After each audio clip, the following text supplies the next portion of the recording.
Hi friends, welcome to back. I M S K sir from I M S classes English commerce से हमारे channel में आप सभी को स्वागत है। तो आज देखते हैं नेक्स्ट पोएम से देखते हैं, पोएट्री से देखते हैं। नेक्स्ट पोएम आज देख रहे हैं हम लोग एन एपिटैफ। एन एपिटैफ ये 5वां पोएम है आपका। इसका मतलब होता है समाधि लेख या स्मृति लेख। किसी की याद में जो है कि लेख लिखा जाए वो होता है, किसी के गुजर जाने के बाद लेख लिखा जाए वो होता है इसका मतलब। तो हम लोग देख रहे हैं यहाँ पे कि एन एपिटैफ लेसन में जो है कि आपका इसका पोएट जो है उनका नाम है वाल्टर डेला मेयर।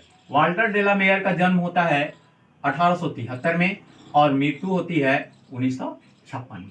तो हम लोग देख रहे हैं कि एन एपिटैफ जो लिखे हैं वाल्टर डेला मेयर, जिनका जन्म होता है, बर्थ होता है 1873 में और मृत्यु होती है 1956 में। यह बहुत इंपॉर्टेंट है, आप इस चीज को जरूर मेमोराइज करें ताकि जो है कि ऑब्जेक्टिव से सॉल्व हो सके आप सभी का। तो यहाँ पे देख रहे हैं हम लोग, फिर एक छोटी सी इसे सारांश के रूप में मैंने लाया हूं ताकि आपको शॉर्ट नोट लिखने में जो है कि दिक्कत न हो। एग्जाम्स में शॉर्ट नोट लिखने के लिए आते हैं। तो इस तरह से देखते हैं हम लोग कि इस कविता में बताया गया है an epitaph has been written by Walter de la Mare. यह आपका जो है कि ऑब्जेक्टिव क्वेश्चन भी बन सकता है, इसलिए आप इसे ढंग से जो है कि मेमोराइज करें। मैं अंडरलाइन कर दिया इसे। कहता है कि एन एपिटैफ जो कविता है यह किनके द्वारा लिखा गया है, तो यह जो है कि वाल्टर डेला मेयर के द्वारा लिखा गया है या लिखा जा चुका है। हम लोग नेक्स्ट देखते हैं। The poem is based on queen Elizabeth द्वितीय second. The poem is based on queen Elizabeth second. यानी हम लोग देख रहे हैं कि यह पोएम जो है किस पे आधारित है, तो यह जो है एलिजाबेथ द्वितीय पे जो है कि आधारित है। यह कविता किस पे आधारित है, तो यह कविता जो है कि क्वीन एलिजाबेथ द्वितीय पर आधारित है। इस तरह से हम लोगों ने देखा। यहाँ पे पूछ सकता है ऑब्जेक्टिव क्वीन एलिजाबेथ सेकेंड, तो इसे आप कृपया करके जो है कि अंडरलाइन मैं कर दे रहा हूं, इसे ऑब्जेक्टिव के रूप में मेमोराइज करने की कोशिश करेंगे आप सभी। इसके बाद देखते हैं हम लोग कि who awarded him with the order of merit in 1953। यानी इनको एक पुरस्कार भी मिलता है। जो कब मिलता है, या कवि को 1953 में, कवि को कब 1953 में जो है 1953 में जो है कवि को एक पुरस्कार मिलता है जिसका नाम है ऑर्डर ऑफ मेरिट। इस तरह से हम लोग नेक्स्ट देखते हैं कि his father died when he was at the age of 4।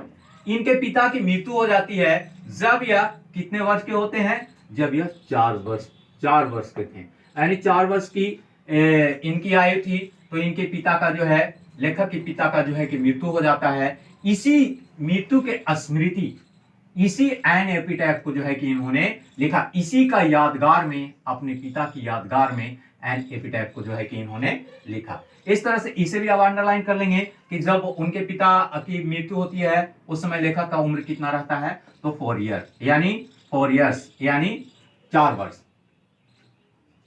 His other poems are songs of children and peacock pie। इनका अदर जो कविता है वह जो है कि इनका आदर्श कविता का नाम है, वह जो है कि यहाँ पे हम लोग देख रहे हैं poems जो है songs, इसे मैं अंडरलाइन कर रहा हूं, ऑफ चिल्ड्रन। इसे याद कर लेंगे आप कि songs ऑफ चिल्ड्रन किनके द्वारा लिखी गई एक कविता है, तो यह जो है कि वाल्टर डेला मेयर के द्वारा लिखा गया एक कविता है। फिर इसके बाद एक और यहाँ पे पीकॉक पाई, यह भी आ सकता है आपको, who is the written peacock pie poem. यानी पीकॉक पाई पोएम किसने लिखा, तो यह भी जो है कि आप बता सकते हैं वाल्टर डेला मेयर, है ना।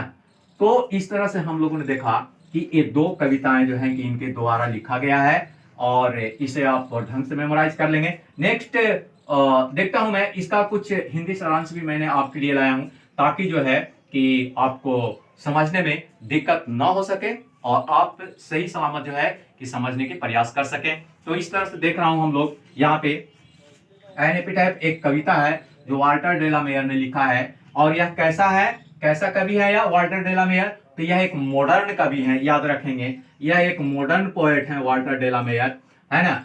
यह कविता क्वीन एलिजाबेथ द्वितीय पर आधारित है। मैंने इसे बताया आपको यहाँ पे, जिन्होंने कवि को 1953 में सॉन्ग्स ऑफ मेरिट से सम्मानित किया। कवि ने कब सॉन्ग्स ऑफ मेरिट के लिए इन्हें सम्मानित किया? 1900 इतना में किया। फिर इसके बाद हम लोग देख रहे हैं यहाँ पे कि इस तरह से हम लोगों ने देखा कि इस कविता में जो है कि इनके अन्य भी कविताएं हैं जो कि हम लोगों को यहाँ पे देखने को मिल रहा है ना। और इस तरह से जो है कि हम लोग इस कविता को जो है कि हल किए, और देख रहे हैं हम लोग कि लास्ट में हम लोगों ने पढ़ा जैसा कि when he was at the age of 4 जब यह 4 वर्ष के थे तभी इनके पिता क्या हो गए, गुजर गए। इतने तरह का चीज जो है कि मैं आपके लिए लाया हूं ताकि यहाँ पे किसी तरह की प्रॉब्लम्स ना हो सके आप सभी के लिए। अगर आप चाहते हैं कि मैं आप सभी के साथ हमेशा जुड़ा रहूं तो हमारे चैनल को सब्सक्राइब करें, हमारे वीडियो को लाइक और शेयर जरूर करें।